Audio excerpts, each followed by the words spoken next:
ವೈಷ್ಣವಿ ಚಾನಲ್ಗೆ ಸ್ವಾಗತ. ಇವತ್ತು ನಾವು ಪೆಪ್ಪರ್ ಗಾರ್ಲಿಕ್ ಮಶ್ರೂಮ್ ಫ್ರೈನ ಹೇಗೆ ಮಾಡೋದಂತ ನೋಡೋಣ. ಚಪಾತಿ ಜೊತೆಗೆ ತುಂಬಾ ಚೆನ್ನಾಗಿರುತ್ತೆ.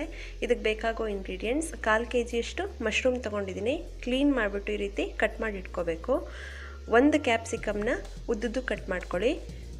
ಟೊಮ್ಯಾಟೊ ಮೀಡಿಯಮ್ ಸೈಜ್ದಾದರೆ 2 ಕಟ್ ಮಾಡಿ ಇಟ್ಕೋಬೇಕು. ಸಣ್ಣದಾಗಿ ಹೆಚ್ಚಿರೋವಂಥ ಈರುಳ್ಳಿ 2, ಒಗ್ಗರಣೆಗೆ ಎಣ್ಣೆ 2 ಟೇಬಲ್ ಸ್ಪೂನ್, ಉಪ್ಪು ರುಚಿಗೆ ತಕ್ಕಷ್ಟು, ಕರಿಬೇವು ಸ್ವಲ್ಪ, ಹಸಿಮೆಣಸಿನ್ಕಾಯಿ 1-2, ಶುಂಠಿ ಬೆಳ್ಳುಳ್ಳಿ ಪೇಸ್ಟ್ 1.5 ಟೀ ಸ್ಪೂನ್ನಷ್ಟು, ಜೀರಿಗೆ 1 ಟೀ ಸ್ಪೂನ್ನಷ್ಟು, ಒಂದು 10 ಕಾಳು ಮೆಣಸನ್ನ ಈ ರೀತಿ ಕ್ರಷ್ ಮಾಡಿ ಇಟ್ಕೋಬೇಕು.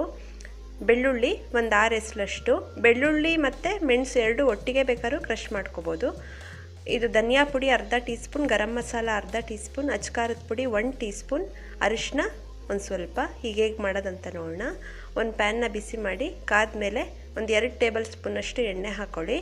ಎಣ್ಣೆ ಬಿಸಿಯಾದ ನಂತರ ಇದಕ್ಕೆ ಜೀರಿಗೆ ಸಿಡಿದ ಮೇಲೆ ಹಸಿಮೆಣಸಿನ್ಕಾಯಿ, ಕರಿಬೇವು, ಬೆಳ್ಳುಳ್ಳಿ ಮತ್ತು ಮೆಣಸು, ಶುಂಠಿ ಬೆಳ್ಳುಳ್ಳಿ ಪೇಸ್ಟು ಎಲ್ಲದನ್ನೂ ಹಾಕಿ ಈ ರೀತಿ ಸ್ವಲ್ಪ ಮಿಕ್ಸ್ ಮಾಡ್ಕೋಬೇಕು.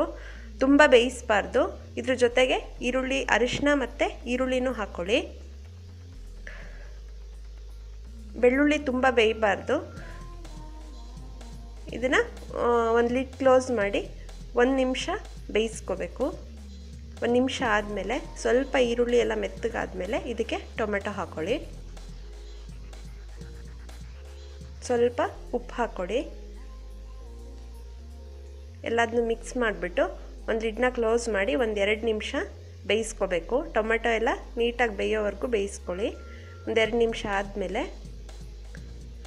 ಎಲ್ಲ ಒಂದು ಸಲ ಮಿಕ್ಸ್ ಮಾಡಿಬಿಟ್ಟು ಇದಕ್ಕೆ ಖಾರದ ಪುಡಿ, ಗರಂ ಮಸಾಲ ಮತ್ತು ಧನಿಯಾ ಪುಡಿ ಹಾಕ್ಕೊಳ್ಳಿ.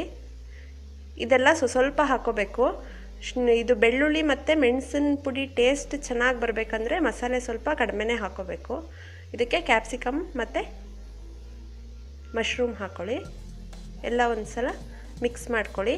ಕ್ಯಾಪ್ಸಿಕಮ್ ಇಷ್ಟ ಇಲ್ಲ ಅಂದವರು ಆಲೂನಾರು ಹಾಕ್ಕೋಬೋದು ಅಥವಾ ಗೋಬಿನಾದರೂ ಹಾಕ್ಕೋಬೋದು. ಸ್ವಲ್ಪ ಉಪ್ಪು ಹಾಕ್ಕೊಂಡು ಮಿಕ್ಸ್ ಮಾಡಿ ಕ್ಯಾಪ್ಸಿಕಮ್ ಮತ್ತು ಮಶ್ರೂಮ್ ಬೇಯೋವರೆಗೂ ಒಂದು 5 ನಿಮಿಷ ಬೇಯಿಸ್ಕೋಬೇಕು. ಒಂದು 5 ಮಿನಿಟ್ಸ್ ಆದಮೇಲೆ ಸ್ವಲ್ಪ ಡ್ರೈ ಆಗೋವರೆಗೂ ಈ ರೀತಿ ಮಿಕ್ಸ್ ಮಾಡ್ಕೊಳ್ಳಿ. ನಿಮಗೆ ಗ್ರೇವಿ ಬೇಕಂದರೆ ಸ್ವಲ್ಪ ನೀರು ಹಾಕ್ಕೋಬೋದು. ಎಲ್ಲ ಈ ರೀತಿ ಮಿಕ್ಸ್ ಮಾಡಿ ಗ್ಯಾಸ್ ಆಫ್ ಮಾಡಿ ಸರ್ವ್ ಮಾಡ್ಕೊಳ್ಳಿ. ತುಂಬಾ ಈಸಿ. ರೋಟಿ, ಚಪಾತಿ, ಅಕ್ಕಿ ರೊಟ್ಟಿ ಜೊತೆಗೆ ತುಂಬಾ ಚೆನ್ನಾಗಿರುತ್ತೆ ಈ ಫ್ರೈ.